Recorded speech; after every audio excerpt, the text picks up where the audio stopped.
नमस्कार, आप देख रहे हैं देश दिन भर। मैं हूं आपके साथ ऋतु तिवारी पोखरियाल। बुलेटिन की शुरुआत करेंगे WFI के सेक्सुअल हैरेसमेंट कमेटी के एक सदस्य का बयान। किसी भी एथलीट ने कोई शिकायत दर्ज नहीं कराई।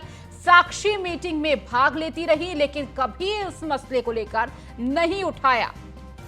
तो बड़ा बयान सामने आया है WFI के सेक्सुअल हैरेसमेंट कमेटी के एक सदस्य का बयान। किसी भी एथलीट ने कोई शिकायत नहीं दर्ज कराई। साक्षी मीटिंग में भाग लेती रही लेकिन कभी इस मसले को लेकर उठाया नहीं। तो देखिए, जहां एक तरफ लगातार कुश्ती संघ अध्यक्ष बृजभूषण शरण सिंह के खिलाफ पहलवान उतरे हुए हैं, उन पर यौन शोषण का आरोप लगाते हुए पहलवान जंतर मंतर में अपना विरोध प्रदर्शन दर्ज करवा रहे हैं, लगातार धरने पर बैठे हुए हैं। इस बीच WFI के सेक्सुअल हैरेसमेंट कमेटी के एक सदस्य का बयान सामने आया है। किसी भी एथलीट ने कोई शिकायत नहीं दर्ज करवाई है। साक्षी मलिक लगातार मीटिंग में भाग लेती रही क्योंकि साक्षी मलिक भी इस वक्त जंतर मंतर में विरोध प्रदर्शन कर रही हैं, धरना प्रदर्शन कर रही हैं। और कमेटी के एक सदस्य का यह बयान सामने आया कि साक्षी मलिक लगातार इन मीटिंग में हिस्सा लेती रही लेकिन इस मसले को लेकर कभी जिक्र नहीं किया, कभी कोई बात नहीं उठाई।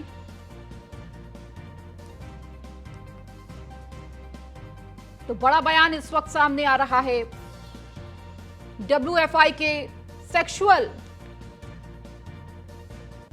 कमेटी के सदस्य जिनकी तरफ से यह बयान दिया गया है। तो जहां एक तरफ महिला पहलवान और तमाम उनका साथ देने के लिए पहलवान इस वक्त जंतर मंतर में मोर्चा संभाले हुए हैं, विरोध प्रदर्शन कर रहे हैं, धरना दे रहे हैं और मांग ये कर रहे हैं कि कुश्ती संघ के अध्यक्ष बृजभूषण शरण सिंह का इस्तीफा सामने आए, उन्हें उस पद से हटाया जाए। खेल मंत्रालय से भी उनकी लगातार बातचीत हो रही है। कल 4 घंटे ये मीटिंग चली, हालांकि कोई नतीजा सामने नहीं आया। जांच की बात कही गई जिससे पहलवान संतुष्ट नजर नहीं आए, लेकिन आज एक बार फिर माना जा रहा है कि खेल मंत्रालय के साथ उनकी बातचीत हो सकती है, कोई संतुष्ट जवाब मिल सकता है। लेकिन उससे पहले आरोप प्रत्यारोप भी देखने को मिल रहा है। जहां एक तरफ आपको बता दें कि बृजभूषण शरण सिंह आज प्रेस वार्ता करते हुए नजर आएंगे और प्रेस वार्ता में कहीं ना कहीं इस पूरे मामले को लेकर सफाई देते हुए नजर आएंगे। कुश्ती संघ के अध्यक्ष बृजभूषण शरण सिंह का बयान। प्रेस कॉन्फ्रेंस से पहले बृजभूषण शरण सिंह का बयान। नंदिनी नगर में हरियाणा के 300 से ज्यादा खिलाड़ी मौजूद है, ये बयान दिया है उन्होंने। देखिए, प्रेस वार्ता करने वाले हैं लेकिन प्रेस वार्ता से पहले भी उनका बयान सामने आया है। क्या कुछ कहा है आपको सुनाते हैं। तो प्रेस कॉन्फ्रेंस से पहले बृजभूषण शरण सिंह का बयान सामने आया है। उन्होंने कहा कि नंदिनी नगर में हरियाणा के 300 से ज्यादा खिलाड़ी मौजूद हैं।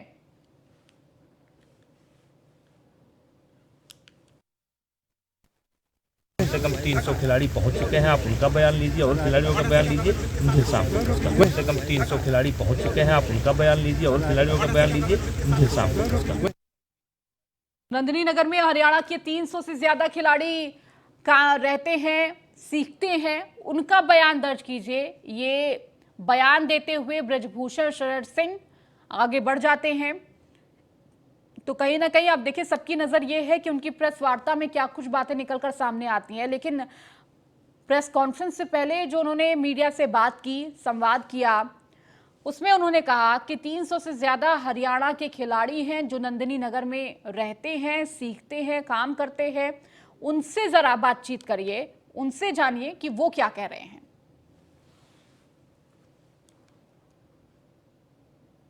वहीं हरियाणा कुश्ती संघ के प्रधान रोहतास सिंह का बयान आया सामने। प्रधान रोहतास सिंह ने कुश्ती संघ अध्यक्ष के समर्थन में दिया बयान।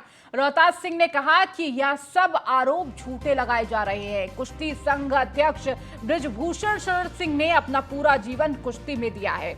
जो लोग तारीफ करते थे आज कैसे आरोप लगा रहे हैं। तो रोहतास सिंह ने ये बयान दिया है। उन्होंने बृजभूषण शरण सिंह का साथ देते हुए कहा कि एक लंबे वक्त से वो कुश्ती से जुड़े हुए हैं। कल जो यही खिलाड़ी उनकी तारीफ करते थे, आज कैसे इस तरह का आरोप लगा रहे हैं? ये आरोप झूठे हैं।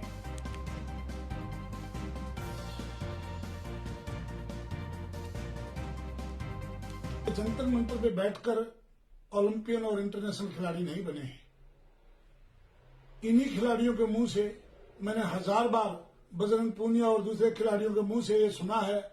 अब भारतीय कुश्ती संघ के अध्यक्ष ने जो कुश्ती को जिस मुकाम पे लेके गए हैं, उनकी तारीफ में इतने कसीदे पढ़ते हुए मैंने देखा, स्टेजों पे भी और खुद में भी। और आज वो इस तरह की बातें कर रहे हैं। मैं तो सभी पेरेंट्स को भी ये कहना चाहूंगा, क्योंकि बेटियां एक लक्ष्मी हैं और भारत की संस्कृति ये नहीं कहती कि हम इस तरह की किसी के ऊपर निराधार आरोप लगाएं। ये सबसे हल्की राजनीति है। इस तरह के बयान अपनी बेटियों को तो बिल्कुल ही नहीं देने चाहिए। ये भारतीय कुश्ती संघ के अनुशासन और चरित्र निर्माण की वजह से और उन्होंने जितने कंपटीशन दिए हैं खिलाड़ियों को, उनकी वजह से ये इंटरनेशनल बन। कुश्ती महासंघ में खिलाड़ियों के साथ यौन शोषण का मामला, केंद्रीय खेल मंत्री के साथ पहलवानों ने की देर रात बैठक। बृजभूषण शरण सिंह को बर्खास्त और WFI को तुरंत प्रभाव से भंग करने की मांग। आज फिर दोबारा होगी बातचीत। तो कल देर रात तक ये बैठक चली, बातचीत हुई, करीब 4 घंटे की ये बातचीत बताई जा रही है, लेकिन कोई संतोषजनक जवाब नहीं मिला।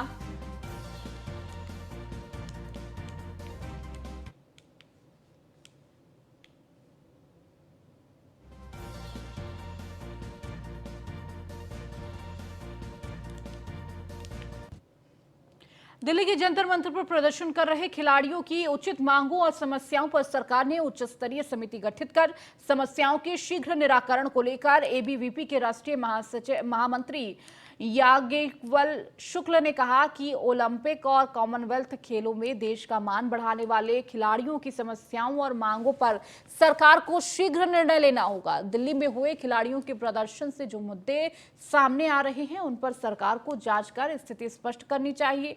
साथ ही तथ्यों के आधार पर खिलाड़ियों के हित में कदम उठाए जाएं।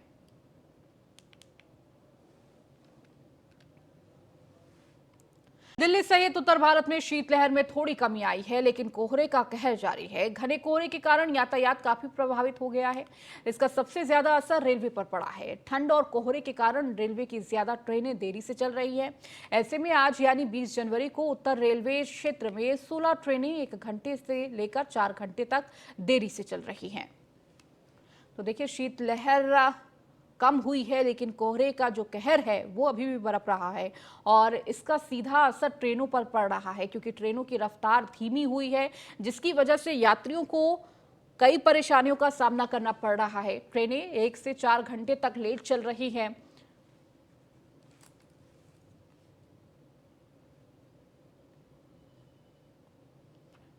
तो एक तरफ ठंड से लोगों को राहत मिली है, तो वहीं दूसरी तरफ अभी भी कोहरे का कहर लगातार देखने को मिल रहा है। जगह जगह कोहरे की चादर छाई हुई है। और अधिक जानकारी के साथ हमारे संवाददाता पीयूष तिवारी हमारे साथ जुड़े हुए हैं। पीयूष, जहां पर ठंड से लोगों को थोड़ी राहत मिली है, लेकिन अगर ट्रेनों की रफ्तार की बात की जाए, वो अभी उस पर ब्रेक लगा हुआ है, क्योंकि कोहरे का कहर लगातार देखने को मिल रहा है, जिसकी वजह से ट्रेनें अभी लेट से चल रही हैं, यात्री परेशान हो रहे हैं। देखिए, अगर हम बात करें तो निश्चित रूप से कोहरे का असर कहीं न कहीं ट्रेनों को भी आमतौर पर प्रभावित करता है और यही कारण है कि जो ट्रेनें हैं, करीब 16 ऐसी ट्रेनें हैं जो उत्तर रेलवे क्षेत्र से आती हैं, वो कोहरे के कारण देरी से चल रही है। जिसमें अगर हम बात करें तो Darbhanga New Delhi clone special train है, इसके अलावा गया न्यू दिल्ली मधुबनी एक्सप्रेस है। ऐसे तमाम जो ट्रेनों के नाम है वो कहीं न कहीं देरी से चल रही है। करीब कई ट्रेनें ऐसी है जो 4 घंटे लेट चल रही है, कई ट्रेनें ऐसी है जो 3 घंटे और 1.5 घंटे लेट चल रही है। और निश्चित रूप से अगर हम बात करें, देखिए, जो रक्सौल से आनंद विहार टर्मिनल सद्भावना एक्सप्रेस जाती है वो करीब 4 घंटे लेट चल रही है। इसके अलावा मुजफ्फरपुर आनंद विहार टर्मिनल की बात करें सुपरफास्ट एक्सप्रेस की, वो 2 घंटे के आसपास की देरी से चल रही है। इसके साथ ही Darbhanga New Delhi clone express special की बात करें ट्रेन की, तो वो भी 4 घंटे के आसपास लेट चल रही है। तो निश्चित रूप से कई जो ट्रेनें हैं, करीब 16 ऐसी ट्रेनें हैं जो कोहरे की वजह से या किसी अन्य स्थिति की वजह से कहीं ना कहीं ट्रेन लेट चल रही है। और निश्चित रूप से जब ट्रेनें लेट होती हैं तो कई लोगों को काफी परेशानी होता है, क्योंकि ज्यादातर लोग जो है वो लंबी दूरी जो है वो ट्रेनों के माध्यम से सफर करते हैं, और ट्रेनें जब कोहरे की वजह से या किसी अन्य स्थिति की वजह से लेट होती है तो कामकाज भी कहीं ना कहीं लोगों का, आम जनजीवन पर कहीं ना कहीं इसका असर पड़ता है, कामकाज भी जो है वो प्रभावित होता है। तो 16 ट्रेनें फिलहाल लेट चल रही है उत्तर रेलवे की। ठीक है, बहुत शुक्रिया पीयूष इस जानकारी को साझा करने के लिए। जयपुर में प्रभारी मंत्री अर्जुन सिंह बामियान और जन अभियोग निराकरण समिति के अध्यक्ष पुखराज पाराशर ने जालौर जिले की पंचायत समिति परिसर में फ्लैगशिप योजना के संबंध विभागीय अधिकारियों की समीक्षा बैठक की है। इस दौरान जनजातीय क्षेत्रीय विकास मंत्री और जालौर प्रभारी मंत्री अर्जुन सिंह बामियान ने कहा कि राज्य सरकार की मंशा के अनुरूप फ्लैगशिप योजना के तहत पात्र व्यक्तियों को अधिक से अधिक लाभान्वित किया जाना सुनिश्चित करें। इस दौरान बैठक में प्रभारी मंत्री अर्जुन सिंह बामनिया ने राज्य सरकार की फ्लैगशिप योजना शुद्ध के लिए युद्ध अभियान के तहत जालौर जिले में सैंपलिंग बढ़ाने की बात करते हुए मिलावटखोरों के खिलाफ कार्रवाई करने के निर्देश दिए हैं।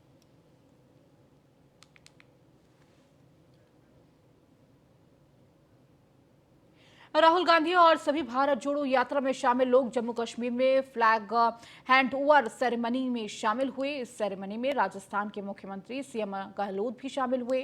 इस दौरान सीएम अशोक गहलोत ने आगंतुकों को मुलाकात की।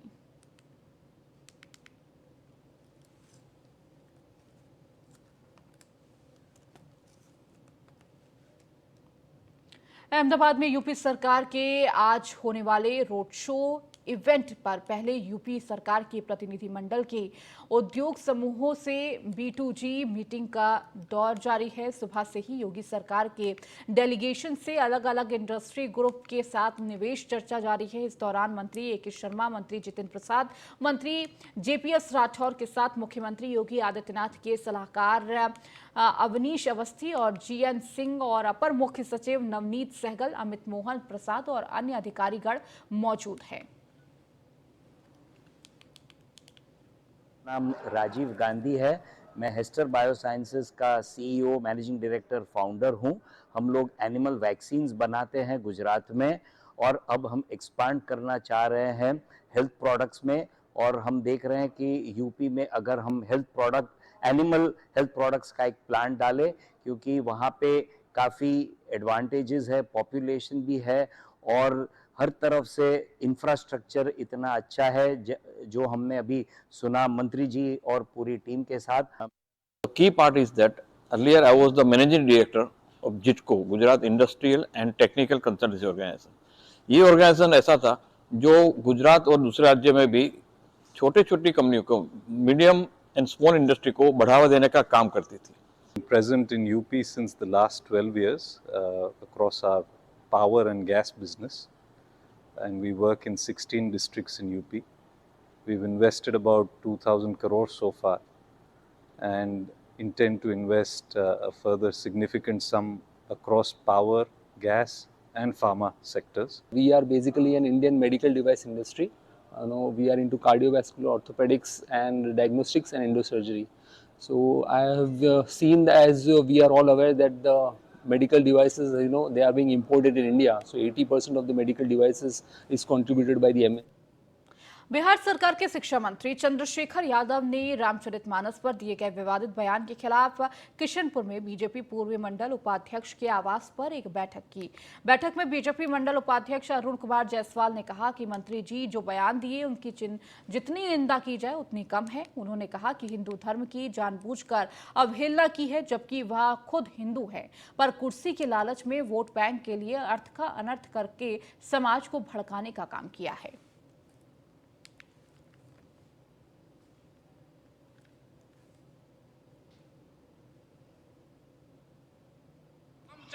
हमारे बिहार सरकार के जो माननीय शिक्षा मंत्री जी हैं, उन्होंने जो बयान दिए हैं धर्मशास्त्र के बारे में, रामायण के अर्थ को उल्टा तोड़ मरोड़ करके जो उन्होंने परोसा है समाज के लिए, ये बहुत निंदनीय है। इस बात के लिए उसका जितना निंदा किया जाए बहुत कम है। रामचरितमानस, शिक्षा मंत्री ठीक है, वह बाहरी शिक्षा उसके पास बहुत है, इसका मैं समर्थन करता हूँ, लेकिन रामायण जो धर्म ग्रंथ शास्त्र है उनको समझने के लिए शिक्षा मंत्री को संतों के शरण में जाना पड़ेगा। हमारे बिहार किशनगंज रेलवे स्टेशन से 4 बांग्लादेशी घुसपैठियों को आरपीएफ ने किया गिरफ्तार। आपको बता दें कि बताया जा रहा है कि रेलवे स्टेशन प्लेटफॉर्म नंबर 2 पर लुधियाना जाने के लिए चंडीगढ़ एक्सप्रेस ट्रेन का इंतजार कर रहा था और इसी दौरान गणतंत्र दिवस को लेकर सावधानी बरत रहे आरपीएफ जवानों की नजर बांग्लादेशी 4 युवकों पर पड़ी। संदिग्ध गतिविधियों को देखकर शक के आधार पर चारों को गिरफ्तार किया गया है। तो वहीं पूछताछ में चारों ने बांग्लादेशी होने की बात कबूली है, जहां आरोपी के खिलाफ केस दर्ज कर कार्रवाई की जा रही है। मौके से आरपीएफ ने 3 मोबाइल सहित 8.5 हजार रुपए भी बरामद किए हैं। फिलहाल आरोपियों के सनसनीखेज खुलासे के बाद खुफिया एजेंसियों ने जांच की रफ्तार तेज कर दी है। में सस्पेक्टेड में 4 आदमी को मिला है। लोग घबराहट में था, पूछने से अच्छा से रिप्लाई दे नहीं पा रहा है। फिर जब उसको वहाँ से लेके आए ऑफिस में जब बातचीत करने लगा तो पूछने लगा तो वो लोग अपने बताया जो लोग बांग्लादेश का रहने वाला है, बॉर्डर क्रॉस करके इंडिया में आया है। कोई एक आदमी है उसको ऑफिस से ही छोड़ के लिया है। वो लोग बोल रहा था जो लुधियाना में जाकर के वो लोग लेबर का काम करेगा। भोजपुर के बिहिया में नियमों को अनदेखा करते हुए मिक्सर फैक्ट्री बिना कोई नियम के पैकिंग कर लाखों रुपए की कमाई कर रही है। यहां तक कि फूड इंस्पेक्टर और द्वारा छापेमारी करने के बावजूद भी कोई सुधार नहीं किया गया। 2 नंबर की मिठाई से लोगों को फूड पॉइजनिंग जैसी बीमारी हो रही है। आरा के सकड़ी में तिरंगा जी का पेड़े के नाम मिलावटी पेड़े बेचे जाते हैं, तो वहीं कुछ लाइसेंसी दुकानदारों की सुने तो फूड इंस्पेक्टर छापेमारी के नाम पर गलत करने वाले दुकानदारों को ही बचाने का प्रयास करते हैं।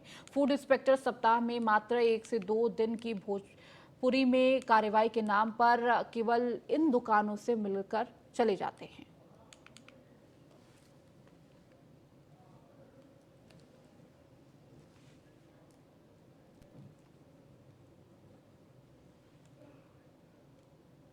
औरंगाबाद जिले के नई एसपी स्वप्रा मेश्राम के नेतृत्व में पुलिस बालू के अवैध खनन और शराब चुराई के लिए चर्चित सोन दियारा के इलाके में विशेष अभियान के तहत ताबड़तोड़ छापेमारी कर रही है। अन्य इलाकों में भी पुलिस की छापेमारी जारी है। कई एसपी के आने के बाद औरंगाबाद में पुलिस हमलावर है।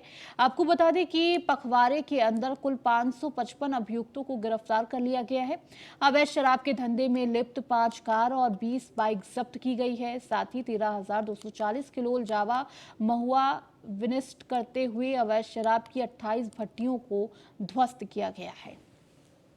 4 तारीख से लेके 4/1/23 से लेके 17/1/23 तक जिला पुलिस द्वारा विशेष अभियान चलाया गया है, स्पेशल ड्राइव, जिसमें अवैध शराब, अवैध खनन, गंभीर शेष के विरुद्ध जो है वो अभियान चलाते हुए औरंगाबाद जिला में कुल 555 अभियुक्तों की गिरफ्तारी की गई है।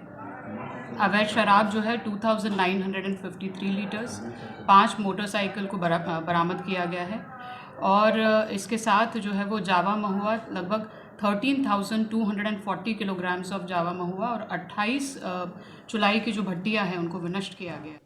प्रधानमंत्री नरेंद्र मोदी ने अपने मुंबई दौरे में करीब 38,000 करोड़ के विकास कामों का शिलान्यास और उद्घाटन किया। इस विकास कामों में मुंबई मेट्रो के रूट 2A और 7 के दूसरे चरण का उद्घाटन शामिल है। इन दोनों मेट्रो लाइन में 12,600 करोड़ रुपए का खर्च हुआ है। मुंबई मेट्रो के उद्घाटन के बाद पीएम मोदी ने इसमें सफर का आनंद भी उठाया। अब बारी आम जनता की है, जो इस मेट्रो सफर का सुख उठाने के लिए तैयार है, या कहें दोनों मेट्रो आम जनता के लिए शुरू हो रही है।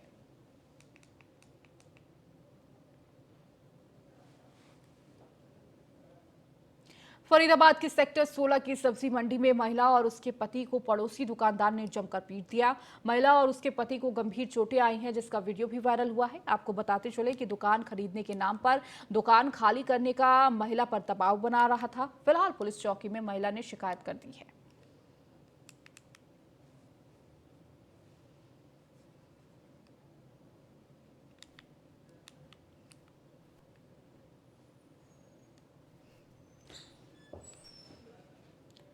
पटियाला के बिजली बोर्ड के हेड ऑफिस के तीनों गेट बंद किए गए। मृतक आश्रित संघर्ष कमेटी ने बिजली बोर्ड के तीनों गेट बंद कर जमकर की मुर्दाबाद की नारेबाजी। बिजली मैनेजमेंट और पंजाब सरकार के खिलाफ रोजगार की मांग को लेकर और भी कई मांगों को लेकर रोष प्रदर्शन भी जताया गया।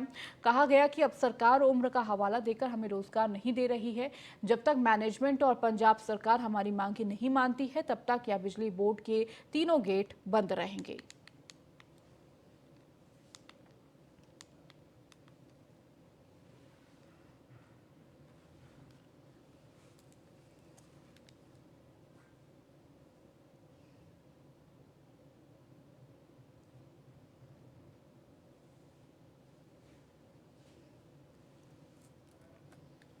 रायगढ़ मुंबई गोवा राष्ट्रीय राजमार्ग पर एक बड़ा हादसा हो गया। ट्रक और इको में आमने सामने टक्कर हो गई जिसमें 10 लोगों की मौत हो गई है। हादसा रेपोली गांव के पास सुबह करीब 5 बजे हुआ। हादसे की खबर मिलते ही दुर्घटना स्थल पर गोरेगांव पुलिस पहुंच गई। मृतकों में 4 महिलाएं, 1 बच्चा और 5 पुरुष शामिल हैं। प्राप्त जानकारी के अनुसार ट्रक सड़क के विपरीत दिशा से आ रहा था और ट्रक ने इको कार को टक्कर मार दी।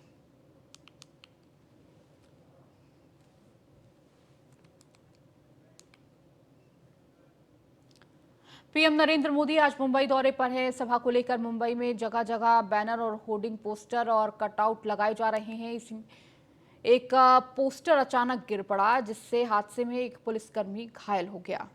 गनीमत रही कि दोपहर का वक्त होने के कारण ज्यादा कार्यकर्ता मौजूद नहीं थे।